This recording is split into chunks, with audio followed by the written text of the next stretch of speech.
जी नवीद साहब, राजाज martial arts ने पूरे पाकिस्तान में हेल्थी एक्टिविटीज़ का जो सिलसिला शुरू किया है मुख्तलिफ branches martial arts self defence के हवाले से, तो ये उनकी एक बड़ी काविश है, तो उसके हवाले से आप क्या कहना चाहेंगे? These services are commendable. सबसे पहले तो मैं यही कहूँगा, क्योंकि ऑफ कोर्स ये इस वक्त की ज़रूरत भी है और वक्त की ज़रूरत के साथ साथ ये सोसाइटी की ज़रूरत है।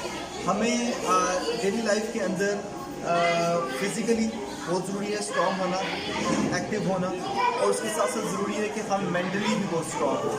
और ये तभी हो सकता है जब हम इस तरह की हेल्थ एक्टिविटीज़ के अंदर शामिल हों। और अगेन जब सोसाइटी के अंदर हम देखते हैं तो बहुत सी ऐसी चीज़ें हैं जो नेगेटिविटी की तरफ जा रही होती हैं। अच्छा, उनको रोकना या उनसे निकलने का तरीका ये है कि हम उन चीज़ों से डिसएंगेज और डिस्ट्रैक्ट करके हम किसी एक नई राह पे चलें, और वो राह अगर ऐसी हो जो आपको मुस्बत सोच भी दिला सके और आपको हेल्थियर, आपकी फिजिकली भी हेल्दी कर सके, तो वो है बेसिकली राजा मार्शल आर्ट।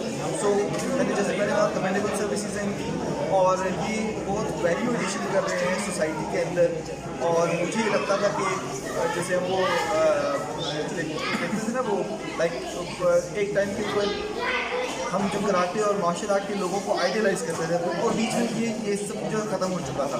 सो अभी दोबारा से मुझे लगता है कि जो राजा मार्शल आर्ट और ऑफकोर्स खालिद साहब इन सब की जो कोशिश है, उससे ये तो रिवाइव होगा, लोगों में ये सेंस क्रिएट करेगा कि हमें फिजिकली अपने आप को बेहतर करना है, स्ट्रॉन्ग करना है।